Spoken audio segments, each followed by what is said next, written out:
Okay, now I'm confused, Adrian said, turning to Sandu. What's going on here? Who the hell are you? Yeah, that's a good question, I added, also looking in his direction. Come on, man. I've known the guy for years, yet I couldn't begin to understand what he was planning here. Sandu took a while to respond, and even then, it was less than satisfying. It's complicated, he finally spoke up. By the way, aren't you guys missing the show? I wasn't going to force the guy to talk. Over the years, I've learned that doing so only leads to disingenuous answers. Besides, he was right. Jack was already rushing towards Wu. Come on, Wu. Show me your kung fu shit. I'll beat you down with good old American boxing. He really thinks Americans invented boxing, huh? Adrian muttered. Instead, Wu opted to blast him back with his hand shotgun. Jack was sent flying into a support beam, demolishing it in the process.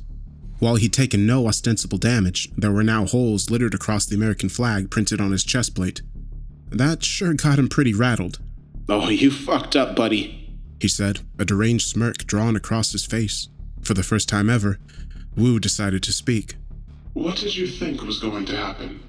In an instant, they charged at each other. Given their respective power and speed, their combined movements were hardly comprehensible, but if I had to approximate the exchange, it went something like this. Jack lands across to Wu's helmet, cracking it slightly. Wu attempts to stab Jack with a large blade. It breaks on his arm. Jack presses forward, throwing a flurry of jabs at Wu's head. Most of them are blocked. Wu counters with a kick to his ribs. It hurts Jack. Wu uses his railgun eyes, burning the side of Jack's cheek, and then the gauntlet is unleashed. Wu lands a brutal combination with steel-studded knuckles. Wu shoves a grenade into Jack's face. Wu pounds away at Jack's ribs with a spiked bat. Wu stabs Jack through the shoulder with an elbow blade. Wu snaps one of Jack's fingers off. Wu headbutts him. Wu picks him up and executes a hard takedown, destroying the walkway they're standing on and causing them to fall to a lower floor. And then Wu begins strangling Jack. He's got the advantage with his weapons, I said. There's no way Jack's turning it around. Adrian scoffed. The US didn't funnel billions into this guy for nothing. He's got a few tricks up his sleeve. And oh boy, did he ever.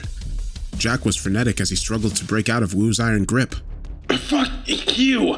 He screamed before his right fist began glowing red. He let go of Wu's wrist, ramming his knuckles right into his throat instead. The first significant strike. I could see Wu's armor splinter as he was launched backwards. Forced to release his grip, still exacerbated from the struggle, Jack pulled himself up, his fists smoldering like hell. At the same time, Wu was gasping for air himself. How's that? He said, holding his fist up while grinning like a mad, utterly unhinged. Suddenly, his left fist also began glowing, the only difference being that it was blue. Oh, it's about to get fucking gnarly, Jack said. The stars and stripes style is immeasurable. What followed was an exchange of blurs. I could hear explosive bouts of clanking metal, white smoke and flickering sparks intercut with flashes of red and blue from Jack's fists. Two individuals at the pinnacle of power striking each other with everything they had. After around an entire minute of hectic but incomprehensible fighting, both men had sustained sufficient damage. Wu's suit was covered in cracks and dents, with his right forearm and left thigh now exposed. There was also blood leaking through his fractured helmet. On the other hand, hardly an inch of Jack's body was unscathed. He was cut and swollen all over, with one of his eyes stabbed out and his right shoulder grated down to the bone. They stared each other down during their few seconds of fleeting recuperation, and then they were right back at each other's throats. Wu attempted to blast Jack in the face with his palm cannon, but the American managed to weave underneath the shot, throwing both fists into Wu's chest, causing his suit to shatter completely at that particular spot. His vitals were now exposed. Jack knew what kind of opportunity he'd just created, indicative by the wicked grin on his face. In a matter of milliseconds, Jack pulled back one of his fists and struck Wu directly. Without his armor protecting him, that blow must have liquidized his insides. In any case, that's what I got from his reaction. In an instant, he collapsed in pain, before being tossed over the rails onto an even lower floor. As he clutched his sides in excruciation on the ground, Jack leapt down and stomped on his helmet, finally shattering that as well. He'd accomplished something even the most sophisticated of weaponry would have had trouble doing. In a desperation move, Wu pulled out his shotgun and began spraying it upwards, forcing Jack to retreat. Feeling pain that must have eclipsed the boundaries of unbearable, he pulled himself up, finally revealing his cut-to-hell visage through his broken helmet. You're just a regular person underneath that suit, hey? Jack said, panting. How comical. You were too before the experiment. Wu responded. Jack scoffed. Is that what you think? That I'm just like you? A regular fucking guy? Yes. We weren't born special. Jack shook his head. Why does that matter? Look, I'll give you one thing. You're strong. Hell, even gave me a bit of a hard time, but your attitude is fucking bullshit. Wu had trouble responding to that. Sure, we weren't born special, Jack continued. but we've changed ourselves, clawed our way up to the top. He paused for a moment. No, you're not just a regular guy underneath that suit after all. And I wasn't just another fuck in the crowd before the experiment. They just don't choose any random asshole, you know. These are things we've accomplished ourselves, things that nobody else could. Why don't you fucking understand that? Another pause followed. The silence was broken when Wu reached over his shoulder, pulling out a terribly large red-orange sword. The Singularity Blade. Jack Barnes, He began. you seem unintelligent on the surface, but you've almost said something profound just now. Jack smirked at the pseudo-compliment. You're strong as well. Wu continued. I'll show you my respect by cutting you down with my ultimate weapon. Oh, I'm touched. Jack responded. I guess I'll have to show you the same courtesy. He closed his eyes for a moment before opening back up, revealing nothing but white underneath his lids. The red and blue radiating off his fists began extending up his forearms before quickly enveloping each side of his body entirely. You should be honored. I'm about to crush you with the full force of my American spirit.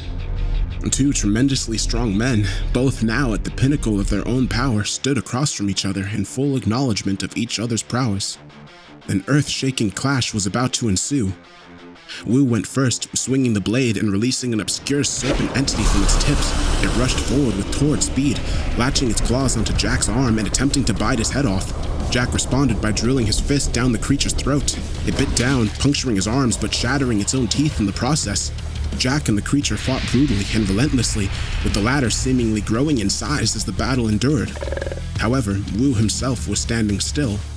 What's he doing? Why isn't he going after him? I thought out loud. He can't, Adrian said. Look closely at him. It took me a second, but I understood. The punch that Wu had taken to the chest had essentially put him out of commission. In fact, at that moment, he was struggling to even stand up. He was relying on the Singularity creature to get the job done. After some minutes, the beast had grown to an ungodly size, resembling some kind of colossal ghoul-like dragon. It bit down on Jack's arm once again, taking it clean off this time. Jack shrieked in endurance-fueled pain, headbutting one of the dragon's eyes out in response. It roared in pain as it whirled backwards, utterly annihilating its surroundings. It even took out a few cameras. Jack took the opportunity to reel in the frenetic beast, jumping up on its head and bashing away. Despite having half of its face caved in, the dragon still managed to fling him into the wall, ramming what remained of its head into his torso moments later. A wave of blood busted from Jack's mouth before his lips curled back into a sadistic, unrelenting grin. He punched the creature's remaining eyes out before getting on top of it and rendering the rest of its head into a ghouly mush with nothing but his fists. And just like that, the battle was over. As the dragon died, the blade shattered with it. Jack leapt down, back in front of Wu. He half chuckled and half groaned as he limped towards him. Lost an arm, lost an eye. You really put me through the gauntlet, hey? Wu's expression was stoned for a while, but it eventually turned into a grin. No malice behind it. He was simply acknowledging the interminable fighting spirit that Jack had put on display. Well, looks like my fate's been sealed, he said. Jack reciprocated the grin, breathing heavily through his teeth. Gotta say, you weren't a pushover, but in the end, America always wins. He finished Wu off with a quick strike to the head. As the mechanical menace dropped, Jack's body stopped glowing and he began staggering away, his movements strained and delirious. In any case, he didn't make it too far. He dropped about 10 paces from Wu. But even in death, his grin didn't waver. Fucking hell, Adrian said. Did they both have to die? Well, let's see if one of these other weirdos can make it out alive. I'd been so invested that I nearly forgot about the other fight that was going on. I turned my head, watching as Kente effortlessly strangled Senju. I killed your master with 3 strikes and you're even weaker than him. Your effort is an insult. I'm going fucking kill. Kente struck the side of Senju's jaw and slammed his neck onto the ground, interrupting his sentence. I guess we'll never know what he was about to say. A real mystery there. But despite the overwhelming power gap, Senju kept rushing back at him, only to get abruptly beat down every single time. Fuck! He shouted in frustration, after taking another punch to the chest. Stop evading justice. Kente said. Your time's done. But then an unexplained figure arrives on the scene. Hugo rushed into the frame, directing his own rush of blows at Kente. However, he reacted to them in the same way a regular man would react to a mosquito bite. Hugo was subsequently knocked back, without much explicit effort on Kente's part. His scars were glowing like hell as he pulled himself back up, his eyes pursed with piercing fury. Why is he so pissed off? I thought to myself. Kale arrived moments later, yelling after Hugo. What the hell are you doing? Well, I know you're crazy, but what the fuck? He shouted. He's the one that killed my mentor. Hugo said, his voice shaking. The last good man on this earth. Destroyed by the same evils he attempted to help. But he was foolish. There can only be one response to the sin in this world. This fucking asshole killed my master as well. Senju said, turning to Hugo. Let's bury him. Hugo sighed, clearly not excited at his prospective ally. Man, Kale said, staring up at Kente. this isn't fun anymore. All three of them tried attacking at once. No luck. Kente tanked each blow before striking each of them down in rapid succession. He grabbed Kale by the neck before tossing him at Senju, sending them both crashing into the wall. Shit! Kale yelled as he struggled to pull himself up. Yo, priest, what level of detachment are you at? Hugo exhaled. 99%. Damn. Kale muttered, looking up at the steadily but menacingly approaching Kente. So we're fucked. Not necessarily. I'm about 10 times stronger at 100% than I am at 99. I'm not sure the math checks out there. Kale said before taking another strike to the stomach. No matter. Hugo said. One of the biggest evils stands before us. Every measure must be taken. You're gonna fucking die. Kale uttered, being kept on his toes by repeated blows from Kente. We're going to die regardless. Kente turned away from Kale and turned toward Hugo. He squinted. Now I remember you. Hugo threw a cross so hard it seemed to split the air molecules in its path. Despite managing to block it, Kente was still blasted backwards. Skidding to a stop, he held his arms up, which had been badly mangled from the blow. He sneered at Hugo, his eyes growing crazier with every second that passed. Evil must be eliminated. You're in no position to make that call. Hugo responded. They bolted at each other. The two traded blows, with Hugo slowly but surely overwhelming Kente. Kale could only watch in awe. Senju, on the other hand. Yeah, kick his fucking ass. But the more damage that Kente took, the more wild he seemed to get. Hugo landed a 1-2 to his jaw and temple, drawing blood from his head, before finishing the combination by drilling a knee into his liver, nearly causing Kente to buckle on the spot. Why did you kill him? Hugo spat at Kente in between strikes. He was the last chance at salvation that this disgusting world had. Now bruised, bloodied, and battered, Kente dropped to one knee. Hugo stepped in for a finishing blow, or what I thought was going to be the finishing blow. Kente managed to catch the strike, surprising just about everybody watching. His forehead veins bulged as he looked up at Hugo, his face twisted in an inconceivable expression of demented wrath. I killed him Because he stood in the way of justice. In a split second, Hugo was knocked backwards, having his chest completely caved in. What? He wheezed out as he bent over, trying to funnel air into his lungs. He's stronger. Be careful.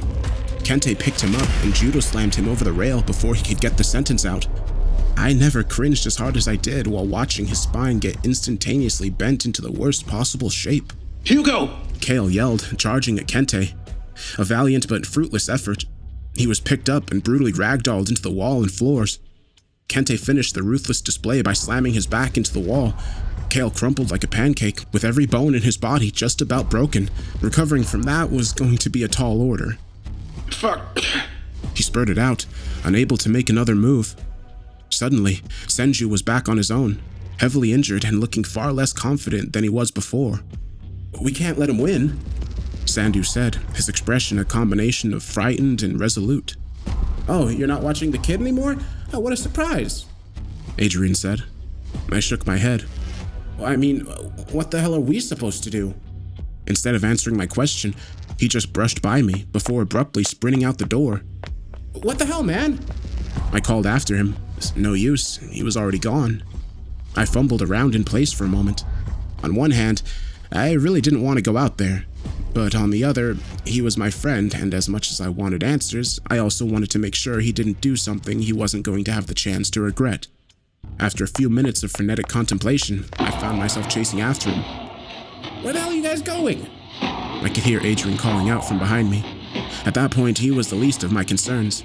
Chills ran down my spine as I traversed across the blood-stained halls decorated by the mangled corpses of my former guards. It was a sight that I had experienced in my nightmares before. I'm sure just about every guard had. Seeing it in real life was jarring, to say the least. It sure had been one hell of a day, but the inevitable dusk finally seemed to be closing in.